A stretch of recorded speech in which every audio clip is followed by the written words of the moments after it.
Break it down for me, real simple. Hiva Lee's brother? Hiva was a student of mine many years ago. Not too many, I'm not that old. What am I saying here, guys? Gals?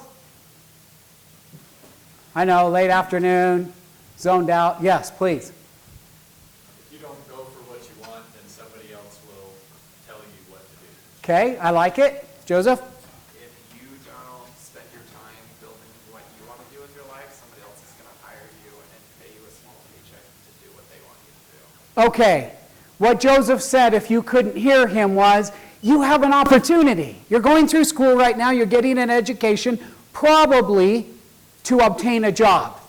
At the end of this road, there is likely a decision waiting. And what I'm saying here is that decision is get a job or work for myself. Because you are either going to build your own wealth or you're going to work for somebody and you're going to build their wealth. Now, just being the person that I am and the way I was born, I don't build wealth for somebody else.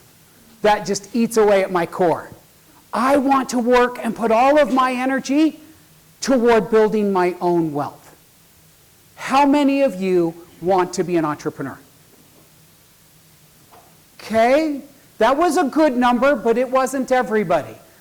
How many of you are taking an entrepreneur lecture series class but don't want to be an entrepreneur? Come on, be brave. Okay, that's a pretty good number of people. So now, who's brave enough to tell me why? Please? Some whys? Yes, ma'am. I'm a political science student. Okay. I work with NGOs and help other people do volunteers. Excellent. She's an NGO. She wants to work with NGOs and help other people. Okay, like microloans and stuff like that. Excellent. Okay, great answer. Yes. Others? Be brave. Yeah. So I'm going into asset management with a lot of entrepreneurs, managing their money, so just understanding them and the process and how they think. Good luck. Understanding us is not easy. Okay? All right, I like that. That's a reasonable explanation. Anybody else? Okay, cool. So let's just talk a little bit about, we're going to help this man back here, understand entrepreneurs, okay? So do me a favor and just shout out, you don't need to raise your hand, shout out some traits of an entrepreneur. Tell me about entrepreneurs. What are we? Yes?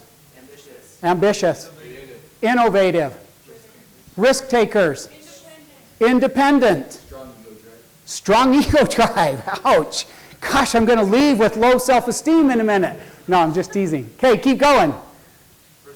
Persistent. Thank you. Determined. Very good. Thank you. Observant. Wow, that's a great one. Thank you very much. Keep going. Passionate indeed. Know how to sell. I like it. Introverts or extroverts? Mostly extroverts, right? I'm an introvert, but most of them are extroverts. Okay? Any others? Rare. I think that's funny. Okay, rare. I like it, right? You'd actually find out that I don't think entrepreneurs are too rare. It's small businesses that fuel most all of the growth in our country's GDP. So without us entrepreneurs starting new businesses, growth would be stagnant in our country and in our world. So maybe we're not as rare as we seem. Anything else? Okay, here's my list. It's not exhaustive, but here's my list. Outgoing, confident, passionate, observant, nailed it, thank you. Visionary, determined, listener. They're frugal, they're savers. We talk a lot about that today. High risk tolerance, okay? Fearless, not afraid to fail. They question conventional wisdom and they revisit the rules, okay? Why do you want to be an entrepreneur? Those of you that raised your hand and said, I want to be an entrepreneur, will you give me some reasons why? Money, okay. So there is the perception out there that entrepreneurs make more money, right? Okay, yes, sir? Mine's kind of the same with what that quote you said. I just don't want to spend the rest of my life working for someone else. Okay, you don't want to work for somebody. You want to be your own boss. Fair? Okay, yes, ma'am? Flexibility. Thank you. Excellent one. Probably one of the best benefits. Yes? I saw a hand? No? Why else do you want to be an entrepreneur? I think you have more opportunities to be creative. More opportunities to be creative. I would say that the corporate world stifles creativity without question. Yes, sir. Greater potential to do good. Sorry, what potential? There's a greater potential to do good. Greater potential to do good. I will totally agree with that. Because it's in your control, not your boss's. Okay? Doing good is your decision, not his or hers. Any other reasons why you want to be an entrepreneur? Down front. Sorry. Hidden back there, buddy. Doing what you love. Don't leave me hanging. Doing what you love. Okay. Doing what you love. Okay. Excellent. Okay. So all good reasons, but the quote that I popped up on the screen a minute ago you may have seen. Why would you want to be an entrepreneur when 90% of startups fail? It's a pretty staggering statistic. 10 of you start a business, 1 of them will be successful. Now there's a reason why that statistic exists. And today I'm going to share a little bit with you as to how we can take that and flip it and make it 9 out of 10 successes versus 1 out of 10. Okay? And the reason why so many startups fail goes back to a question I asked a moment ago. When I asked you traits of an entrepreneur, that's why most businesses fail. You see, we are passionate, we're visionaries, and we are determined. And the problem is when we come up with a really bad idea, but we are determined and passionate to make it succeed, because that's who and what we are. We are doomed. Because we were the only ones that thought it was a bad idea. And so there is a way that we can avoid this mess, put our strengths to work for us, and not have those strengths cause us to fail. Okay? I'll teach that to you. You need to be a good listener. Okay? This process that we go through to flip that from 9 failures to 9 successes is called validation. Okay? Have you guys read Nail It, Then Scale It? Is that your textbook? That is. That or Innovator's Method. They're very similar books, okay? They teach you how to validate. Is that what we're reading this semester? Okay. Let me just tell you, that book is sitting over there in my backpack. And it is well marked, and it is covered with tabs. That's my Bible. I live by that book. I probably mentor about 12 to 15 entrepreneurs from this school every week. When they come in and they tell me about their idea, I ask them, have you validated this idea? And if they tell me no, then I walk them back outside and I show them where to check out a book and I tell them to go validate. So the fact that you're reading that book, mark it well. Here is something that I want you to take away from today. If you are really serious about being an entrepreneur, that's what you want to be in life, that's your goal, then that book that you're reading this semester is your secret to making 9 out of 10 businesses succeed versus 1 out of 10. And it's following a process called validation. And simply put, fail fast, fail cheap. Have you heard that yet? Few heads nodding yes. The key is that we fail fast and fail cheap through a process of validation. I'll come back to that in a moment. But here's another reason why our businesses fail, is because we're not good listeners. And it's not that we're bad listeners, it's that we fell in love with our idea. And the problem with that is if the consumer didn't fall in love with your idea, and you went out and produced product and went to sell it, that's when you found out that it was a bad idea and that nobody was interested. We now do that before we make product. And that's what Innovator's Method is going to teach you. Okay? Or Nail It, Then Scale It. We go ask our demographic if this is a good product or not, and that book will teach you exactly how to do it. Okay? Moving on. Just a good quote. I think this came out of Nail It, Then Scale It. I'm not sure. Intellectual honesty. This is a willingness to face up to the facts whether they prove you wrong or not.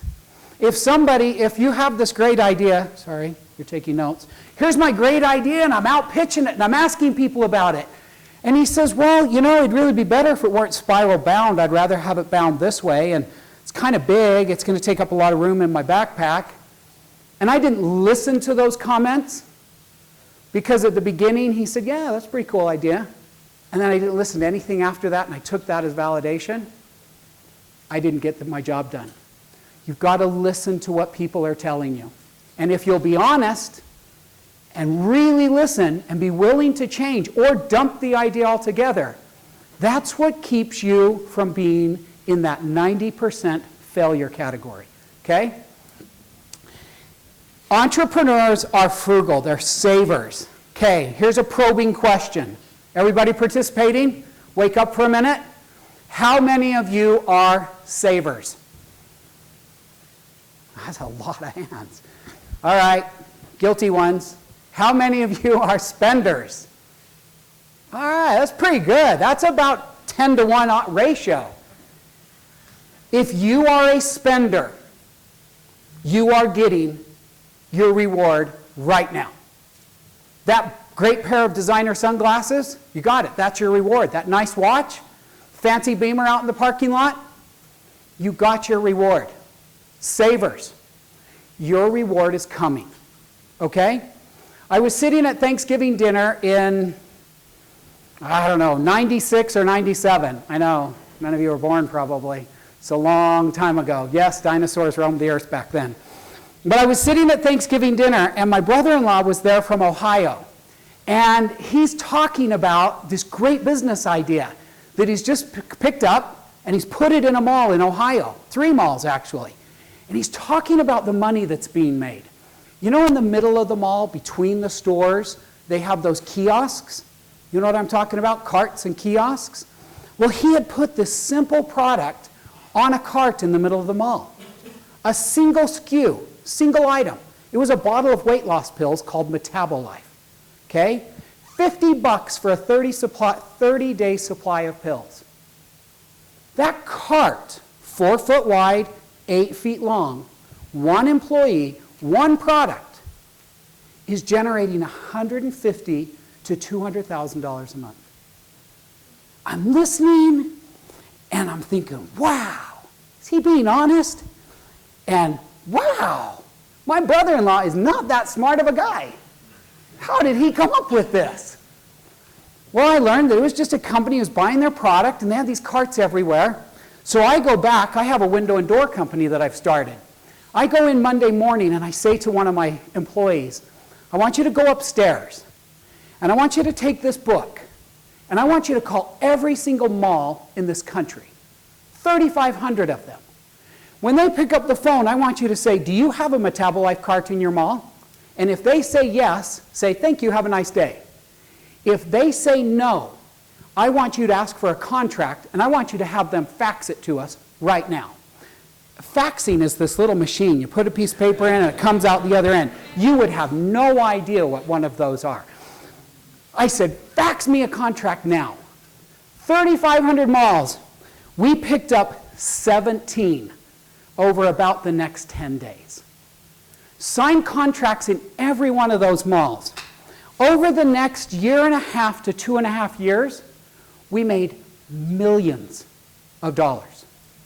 Now, I'm not here to brag about the fact that I made millions of dollars selling a single SKU brainlessly in the middle of a mall. That came about for one reason. My wife and I are savers. We stockpile cash. We managed 2 apartment complexes. We lived for free. They were electric heat, and that was too expensive for us, so we didn't even turn it on. We just froze to death when we got out of the shower. We drove a $2,000 Honda Accord that we paid cash for. We were so poor, but we really weren't. We just lived poor.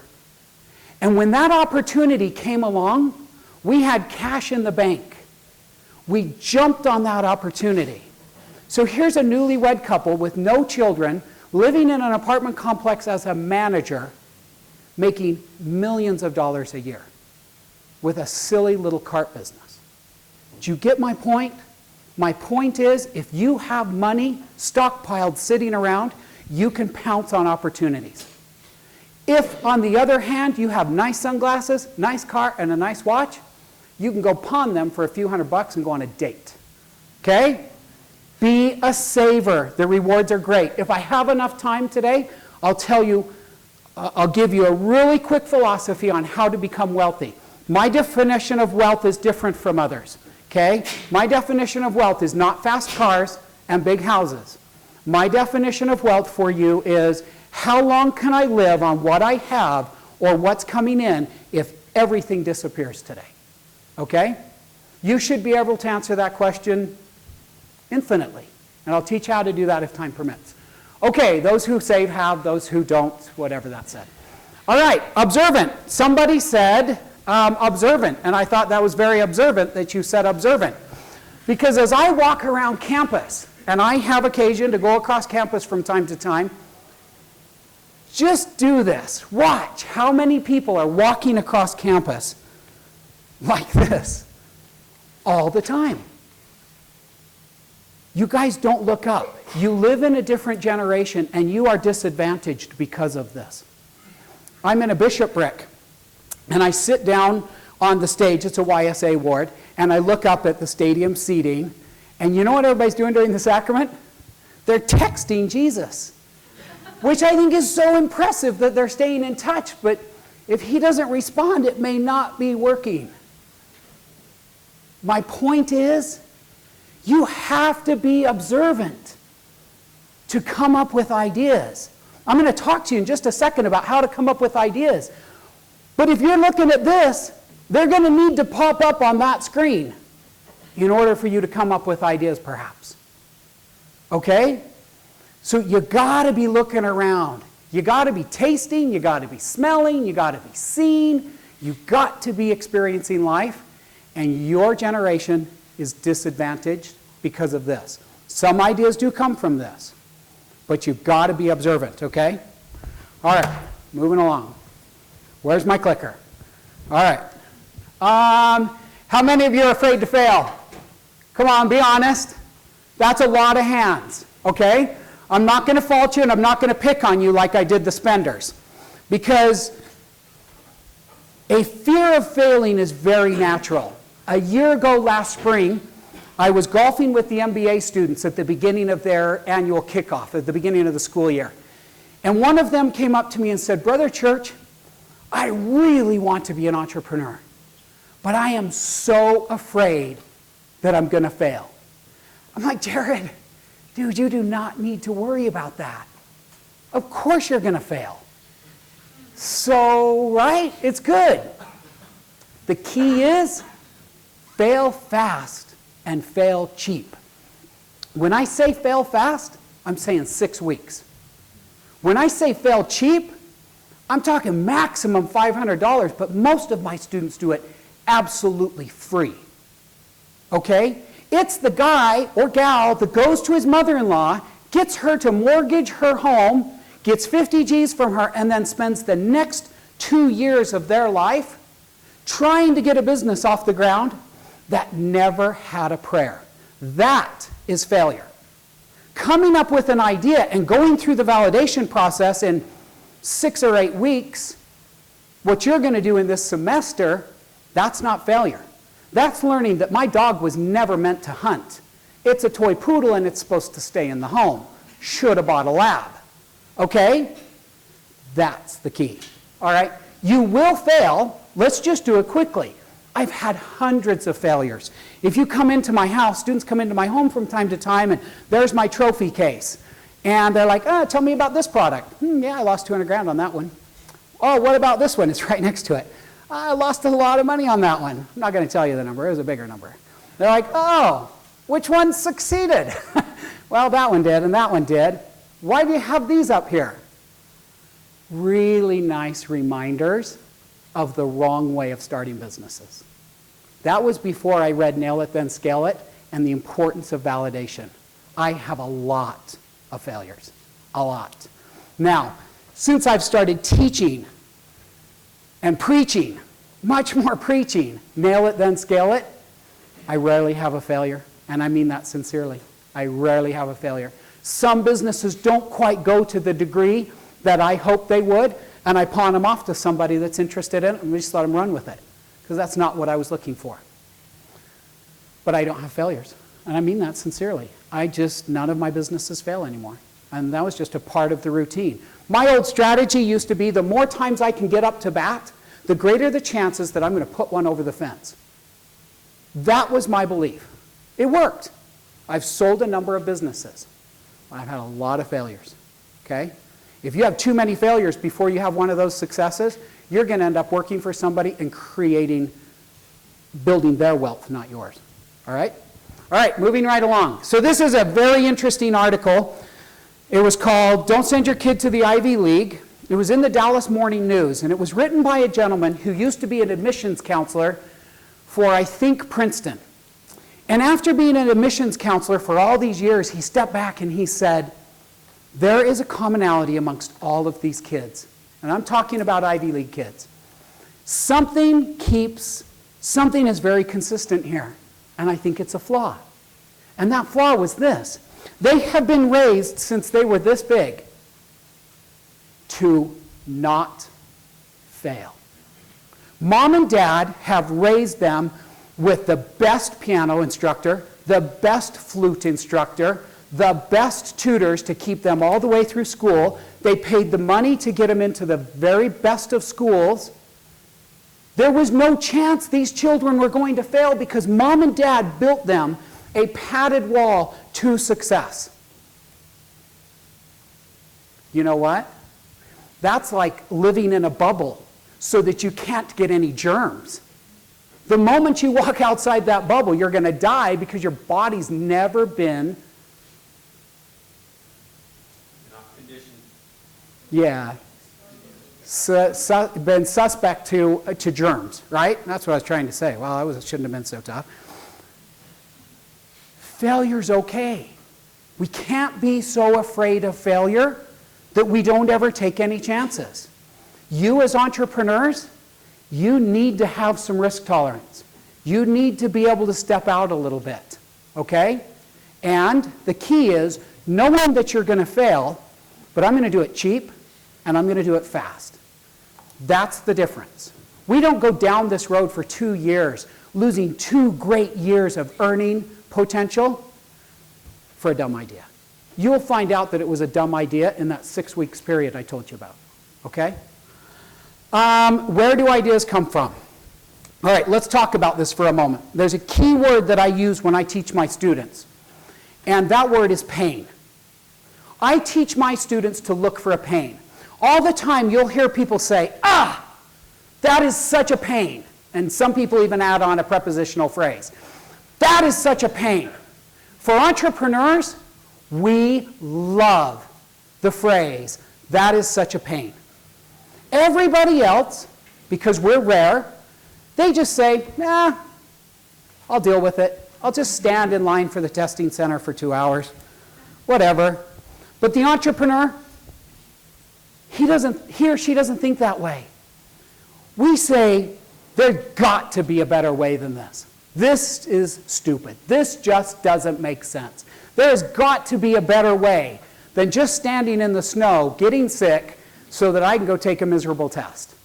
Okay, I just picked a pain because everybody complains about the testing center. Parking, there's another beautiful one. Okay, these are pains. So you've got to pay attention. You've got to have your antennas up and on high alert, always looking for a pain. So several years ago now, 3-ish years ago, one of my students, actually a mentee of mine, woke up in the middle of the night, walked into his bathroom, flipped on the light switch, and got the shock of the lights, right? That is such a pain. Wait a minute. That is such a pain. So Matthew thought of a way to solve that problem. He was at a gathering with a family, and he told them about this pain. He says, we got to solve this. I am tired of getting flashed by light and getting stung. And so he came up with the idea of putting a mat in front of the toilet so that when you step on it, it softly lights up. No, that idea didn't work. Well, it didn't validate. Remember that key word? It didn't validate. So he kept working on the idea. There's another important principle there, and that is bad ideas beget good ideas. I don't consider anything to be a bad idea. I want you to write down every idea that comes to your mind, because bad ideas beget good ideas. So Matt, he kept working on this idea, and what he came up with was a very soft LED light that could actually go in the toilet bowl. And then he put a motion detector on the front of the toilet bowl, so that when he walked in the bathroom, it picked him up, it lit up the toilet nice and softly, no shock, and he called it Illumable. He validated it. It validated off the charts. He put it online. Well, he started with Kickstarter. Put it on Kickstarter, raised $100,000, no time at all. Launched his company, no raised capital, using all the funds from Kickstarter. He got going, and we got him online. He would sell out every order. He was producing his products in Southeast Asia, China to be specific. And every container that would come in, or every shipment, was sold out before it got here. He would put 1,200 units online, sold out. 1,200 units, sold out. So then we took him and we got him into Bed Bath Beyond, and we got him on QVC or HSN, can't remember. Needless to say, Matthew sold millions and millions of units of Illumable. Maybe not millions and millions, millions. He's generated millions of dollars, and in Q4 of last year, he sold his business for a very healthy sum of money. His business, not my business, so I'll let him share that if you choose.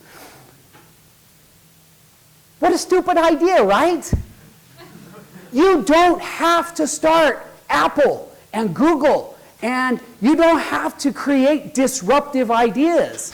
I mean, a disruptive jaunt to the toilet in the middle of the night, maybe. You don't have to change the world, you guys. I have everybody feeling like they have to come up with this earth-shattering idea. That's not what it takes. Simple ideas that solve simple pains can produce a better than average living for you. When do I start this? Do I wait until I graduate, till I've got all my education? No, I have a great idea of when you could start your business. How's last year? I'm not kidding. I work exclusively with students. I have, 24 people I'm mentoring right now. Every one of them is a student at BYU. Every one of them is starting or has started a business. We have such great successes. They're not all doing millions and millions of dollars, but you have this mentality. I've got to pay rent. I've got to buy groceries. I've got to pay my car payment. I've got to go get a job. And where do you go? Arby's.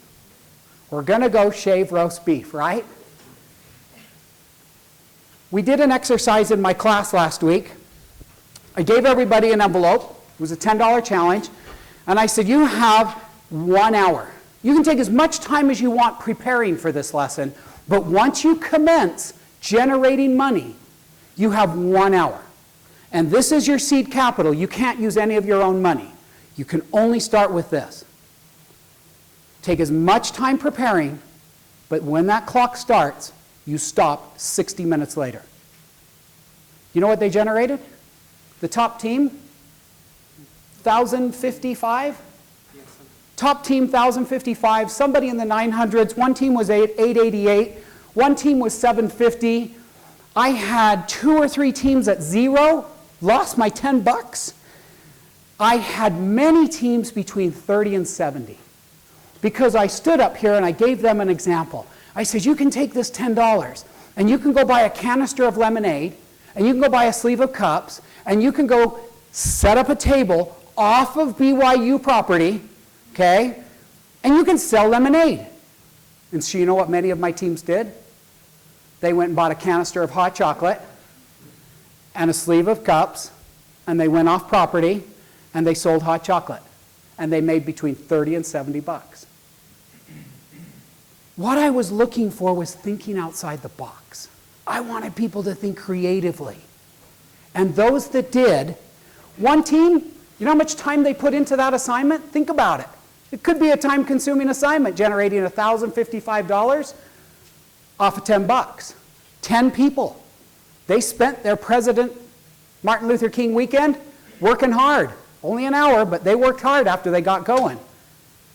One of those teams went out and sold their 5-minute presentation time to a local business for $500. They spent 15 minutes in total on their assignment. Now I could go to Arby's, I could fill out the application, I could get a job, and I could work for $9 an hour. Or I could start my own business. And I could make 9 times how many hours you work as a student? Maybe 6 hours a day? $54? I could make $54. I could make $270, 5 days working, quick math, in a half a day selling something on Amazon. Do you see the difference of being entrepreneurial and generating my own wealth versus generating somebody else's? We have to get out of this mindset of, I need to go make money, I better fill out the application at Arby's because I'm not ripping on Arby's. They've got great shaved roast beef, I'm sure. I'm a vegetarian, so I'm pretty sure.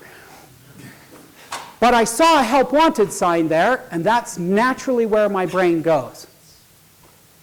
There are so many small business ideas, guys, to make $250 a week, the same amount that you do at Arby's, but $250 working for yourself could possibly take an hour or two. That's the lesson I want you to take away from this. All right, how are we doing? Do we stop at 10 till or all the way to the top? 10 till. Okay, so where do ideas come from? We're looking for a pain. We're looking for a monetizable pain, okay? We've got a shark bite and we've got a mosquito bite. Okay, how many people go to the hospital for a mosquito bite? Okay, West Nile excluded. Okay, just like a normal mosquito bite, right? A little red bump on your hand, a little itchy thing. 0, right? A shark bite, by contrast. Anybody you think ever not gone to the hospital that was bitten by a shark? I'm going to go with odds are very low. Could be one out there because there was no hospital and he died. It's kind of hard to find shark bites. We have them come out of the school. We have them come out of the school probably every year. They're great big ideas like Domo, and it was something before Domo, Omniture, but Qualtrics and things like that. They're really big things that have become unicorns. They've become billion-dollar businesses. And then we've got a mosquito bite. And it's hard to build a business out of a mosquito bite. It's just not enough of a pain that people care. I know that itch is going to be gone tomorrow. And so you didn't really get anything out of me. So there's a line between mosquito bite and shark bite.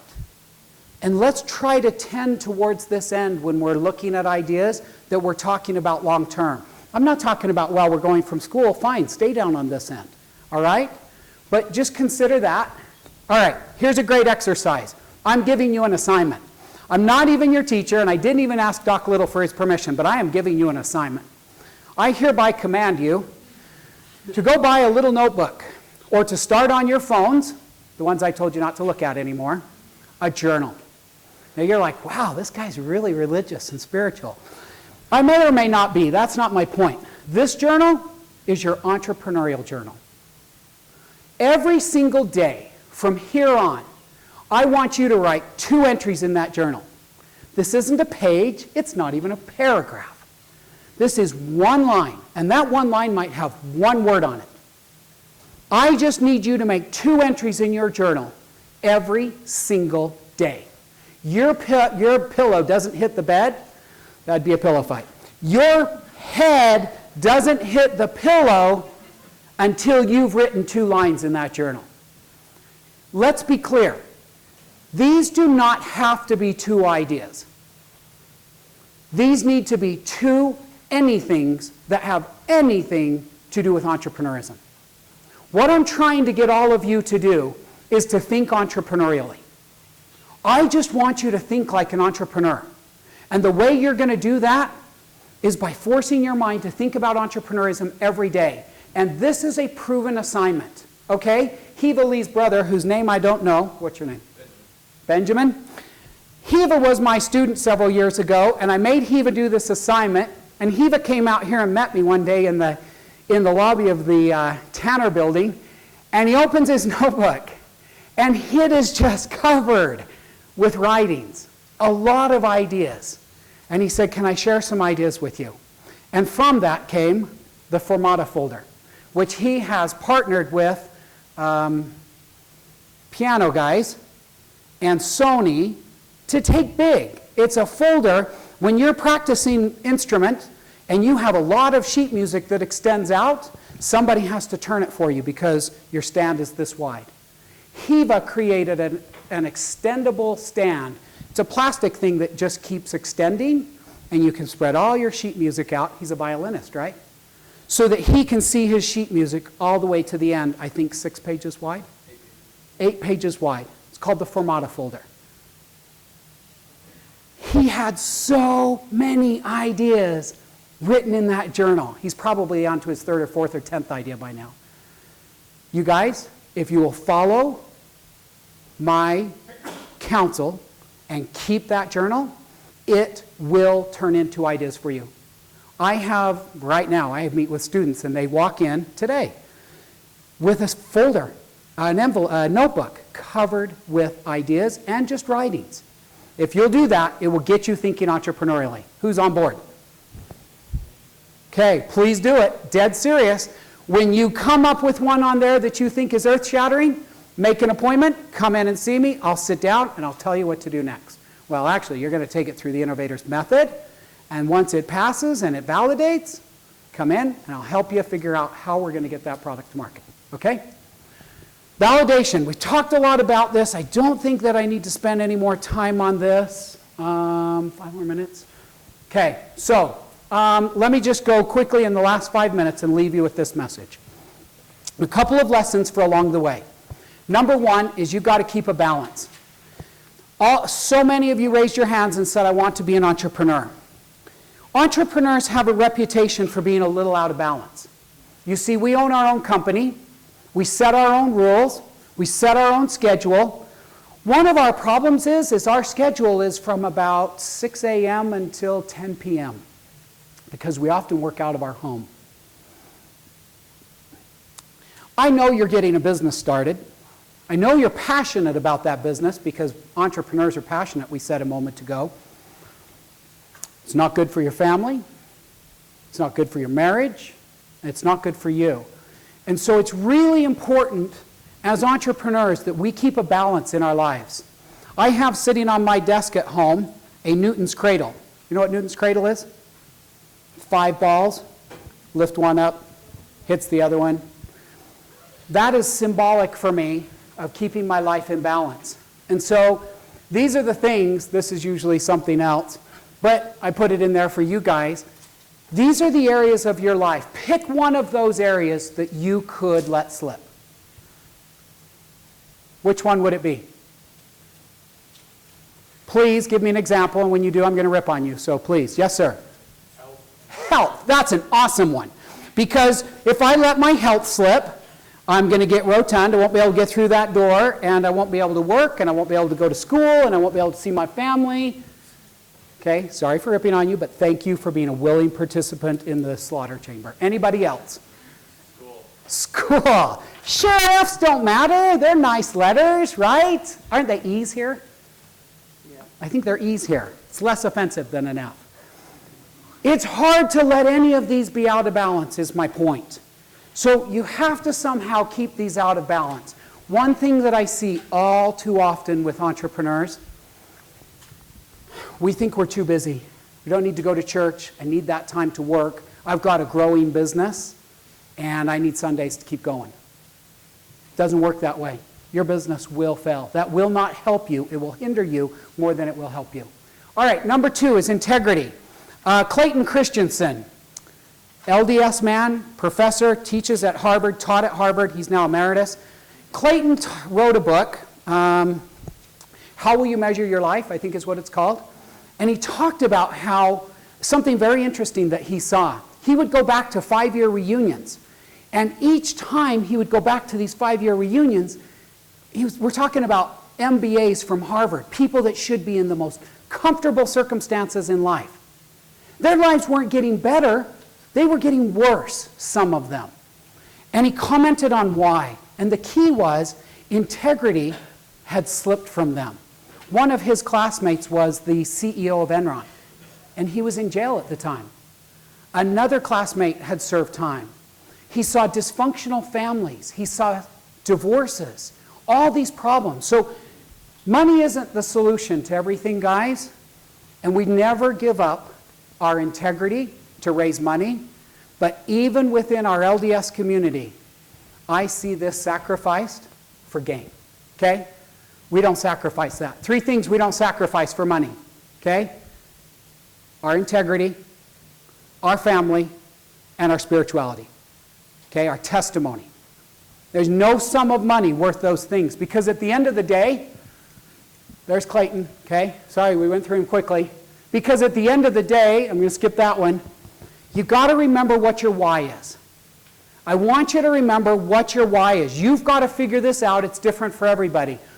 But if I were to ask you your primary goal in life, can you think of what that'd be? What's your goal? Anybody want to answer? Eternal life is not an acceptable answer. We're at BYU, and I get it, but that's not what I'm looking for now. What's your goal? What are you striving for? Peace? I like that one, but Donald Trump's president, wait 3 more years. Anybody? I'm sorry, I feel badly. I'm part of the problem, I voted for him. Peace? Anybody else? Why do you want peace? Well, I feel like if I have enough financial stability, I can allocate my time to do better things with my life, like spending with my family, spending, getting to church. Why do you want to spend more time with your family? I don't know, that's the only thing you can with you to the next life. Okay, I like that. That's a BYU answer, though. Makes you happy. Whoa, what? Makes you happy. No matter what answer you gave me for my question, peace included, I can break it down to one thing. So, because I want more time with my family. Why? Because family is happiness. You want to have nice things. You want to have a boat. Well, because a boat makes you happy. I can bring everything back to happiness is what I'm trying to say. And so you got to remember your why.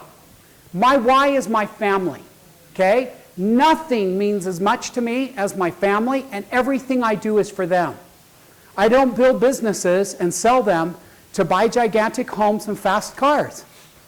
I do it all, quite frankly, to travel with my family. I prefer to buy experiences versus things. A great lesson you could take away from this that has nothing to do with entrepreneurism: things don't matter. Experiences do. Your children and you will remember experiences more than you will remember things. Okay?